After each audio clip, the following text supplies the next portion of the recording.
नमस्कार विद्यार्थी मित्रांनो, स्वागत आहे तुम्हा सर्वांचं एससी पब्लिकेशन या चॅनेलवर। तर मित्रांनो, आजच्या व्हिडिओमध्ये आपण भारतीय संविधान इंडियन पॉलिटीवरती क्वेश्चन्स पाहणार आहोत। कशा प्रकारचे प्रश्न विचारले जाऊ शकतात परीक्षेमध्ये ते सर्व काही आपण एकाच व्हिडिओमध्ये काढलेले आहेत। तुमच्या येणाऱ्या परीक्षेमध्ये तुम्हाला याचा नक्कीच फायदा होईल, तर व्हिडिओ शेवटपर्यंत पहा। चला तर मग व्हिडिओला सुरुवात करूयात। तर पहा मित्रांनो, आपला पहिला प्रश्न आहे, कोणत्या घटना दुरुस्ती अंतर्गत मूलभूत कर्तव्य जोडण्यात आली आहे? तर 42वी घटना दुरुस्ती। तर या घटना दुरुस्तीने मूलभूत कर्तव्य जोडण्यात आलेली आहे। नेक्स्ट क्वेश्चन, संविधानाचे जनक कोणाला म्हणतात? तर डॉक्टर भीमराव आंबेडकर यांना म्हटलं जातं संविधानाचे जनक।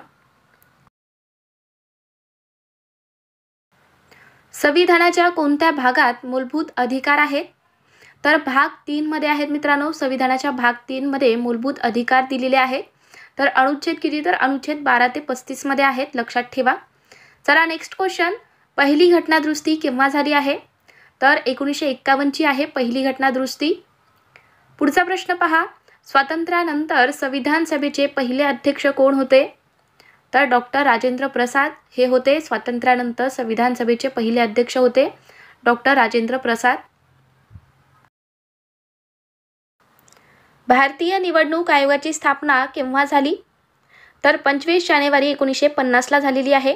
भारतीय निवडणूक आयोगाची स्थापना ही 25 जानेवारी 1950 ला झाली। चला पुढचा प्रश्न पहा, राज्यसभा आणि लोकसभेच्या बैठका बोलवण्याचा आणि स्थगित करण्याचा अधिकार कोणाला आहे? तर हा अधिकार आहे राष्ट्रपती यांना।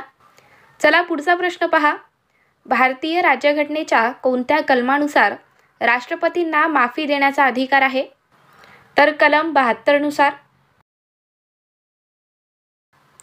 मुलांना मोफत सक्तीचे शिक्षण कोणत्या वर्षापासून ते कोणत्या वर्षापर्यंत आहे? तर 6 ते 14 वर्ष वयोगटापर्यंत आहे। चला पुढचा प्रश्न, पंचायत निवडणूक लढवण्यासाठी किमान वय किती असावे लागते? तर पंचायत निवडणूक लढवण्यासाठी किमान वय 21 वर्ष असावे लागते मित्रांनो। नेक्स्ट क्वेश्चन, संसदेच्या दोन्ही सभागृहांनी मंजूर केलेले विधेयक कोणाकडे पाठवले जाते? तर राष्ट्रपतीकडे पाठवले जाते। संसदेच्या दोन्ही सभागृहांनी मंजूर केलेले विधेयक जे आहे तर ते राष्ट्रपतींना पाठवले जाते। कोणत्या घटना दुरुस्ती अंतर्गत मतदानाचे वय 21 वरून 18 वर्ष करण्यात आलेले आहे मित्रांनो? अत्यंत महत्त्वाचा हा प्रश्न आहे मित्रांनो, बऱ्याचदा परीक्षेमध्ये हा प्रश्न विचारला जातो, तर लक्षात ठेवा। तर 61वी घटना दुरुस्ती आहे ती 1989 ची। तर या घटना दुरुस्तीने मतदानाचे वय हे 21 वरून 18 वर्ष करण्यात आलेले आहे, तर स्टार मार्क करून घ्या। चला पुढचा प्रश्न, महाराष्ट्र आणि गुजरातची स्थापना केव्हा झाली? तर 1 मे 1960 ला झालेली आहे। आपल्या महाराष्ट्र राज्याची आणि गुजरातची स्थापना ही 1 मे 1960 ला झालेली आहे। नेक्स्ट क्वेश्चन, कलम 76 कशा संबंधित आहे? तर कलम 76 हे भारताचे महान्यायवादी यांच्याशी संबंधित आहे। संविधान सभेचे पहिले उपाध्यक्ष कोण होते? तर हरिश्चंद्र मुखर्जी हे होते संविधान सभेचे पहिले उपाध्यक्ष।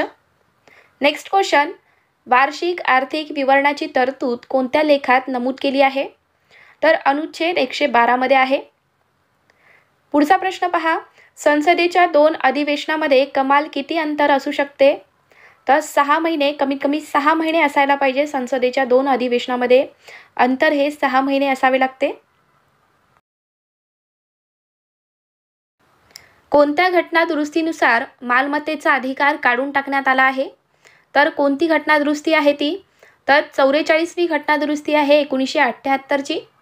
तर या घटना दुरुस्तीने मालमत्तेचा अधिकार काढून टाकण्यात आलेला आहे। पुढचा प्रश्न पहा, 61वी घटना दुरुस्ती कशा संबंधित आहे? पहा मित्रांनो, आपण आत्ताच प्रश्न पाहिलेला आहे, तुम्हाला यावरती मी आत्ताच सांगितले की अत्यंत महत्त्वाचा हा प्रश्न आहे। तर उलटून हा प्रश्न इथे विचारलेला आहे की 61वी घटना दुरुस्ती कशा संबंधित आहे? तर मतदानाचे वय हे 21 वरून 18 वर्ष करण्यात आलेले आहे। चला पुढचा प्रश्न पहा, संविधान सभेची पहिली बैठक कधी झाली? तर 9 डिसेंबरला झालेली आहे। संविधान सभेची पहिली बैठक ही 9 डिसेंबरला झाली।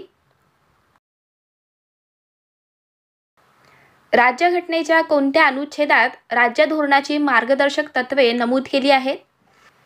तर भाग 4 आणि अनुच्छेद 36 ते 51 मध्ये राज्य धोरणाची मार्गदर्शक तत्त्वे नमूद केलेली आहेत? चला पुढचा प्रश्न पहा. संविधानाच्या प्रस्तावनेत समाजवादी, धर्मनिरपेक्ष आणि अखंडता हे शब्द कोणत्या घटनादुरुस्तीद्वारे जोडले गेले आहेत? तर कोणती घटनादुरुस्ती आहे ती? तर 42वी घटनादुरुस्ती आहे 1976ची. तर या घटनादुरुस्तीद्वारे संविधानाच्या प्रस्तावनेमध्ये समाजवादी, धर्मनिरपेक्ष आणि अखंडता हे शब्द जोडले गेलेले आहेत. आपली राज्यघटना कधीपासून लागू झाली आहे? तर 26 जानेवारी 1950 पासून राज्यघटना ही लागू करण्यात आली आहे. चला पुढचा प्रश्न.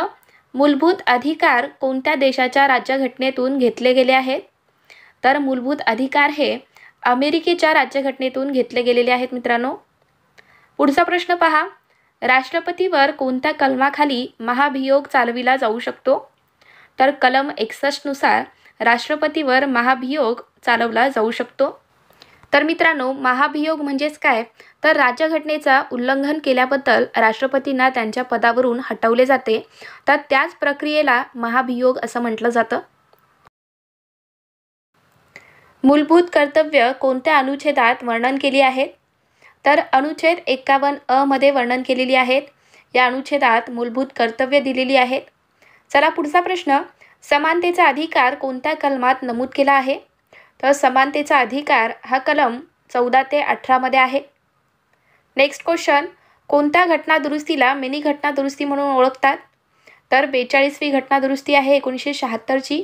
तर या घटनादुरुस्तीला मिनी घटनादुरुस्ती सुद्धा म्हटलं जातं.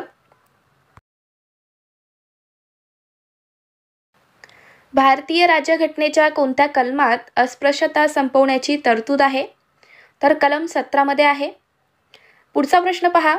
राष्ट्रीय मानवाधिकार आयोगाची स्थापना केव्हा झाली? तर 1993 मध्ये झाली आहे. पहिल्या लोकसभा निवडणुका कधी झाल्या आहेत? तर 1951 ते 52 मध्ये झालेल्या आहेत पहिल्या लोकसभा निवडणुका. नीती आयोगाचे पहिले अध्यक्ष कोण होते? तर नरेंद्र मोदी हे होते नीती आयोगाचे पहिले अध्यक्ष. नगरपालिका सदस्य होण्यासाठी किमान वय किती असावे लागते? तर नगरपालिका सदस्य होण्यासाठी किमान वय 21 वर्ष असावे लागते. नेक्स्ट क्वेश्चन आहे. राज्यसभा सदस्यांचा कार्यकाळ किती वर्षाचा असतो?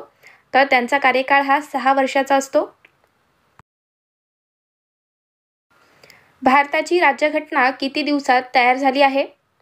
तर आपल्या भारताची राज्यघटना ही 2 वर्ष 11 महिने आणि 18 दिवस इतके दिवस लागलेले आहेत आपल्या भारतीय राज्यघटना तयार होण्यासाठी. चला पुढचा प्रश्न. कोणत्या अनुच्छेदात समानतेचा अधिकार आहे? तर अनुच्छेद 14 ते 18 मध्ये आहे समानतेचा अधिकार. Next question. राष्ट्रपतींना कोण शपथ देतो? तर सर्वोच्च न्यायालयाचे मुख्य न्यायाधीश हे शपथ देतात राष्ट्रपतींना. मित्रांनो, तुम्हाला व्हिडिओ आवडत असेल तर व्हिडिओला लाईक करत चला. आपल्या व्हिडिओमध्ये बिलकुल टाईमपास नसतो. तुम्ही कुठलाही व्हिडिओ काढून पहा. कोणत्याही व्हिडिओमध्ये बिलकुल टाईमपास नसतो. जे काही महत्त्वाचं आहे परीक्षेच्या रिलेटेड आहे आपण तेच घेत असतो मित्रांनो. तुम्ही चॅनलवर नवीन आहात, अजून चॅनलला सबस्क्राईब करून घेतला नसाल तर सबस्क्राईब करून घ्या. तुमच्या मित्रांनासुद्धा शेअर करा मित्रांनो. आणि हा आजचा व्हिडिओ तुम्हाला कसा वाटला नक्की सांगा. चला तर मग भेटूयात पुढच्या व्हिडिओमध्ये. थँक्यू.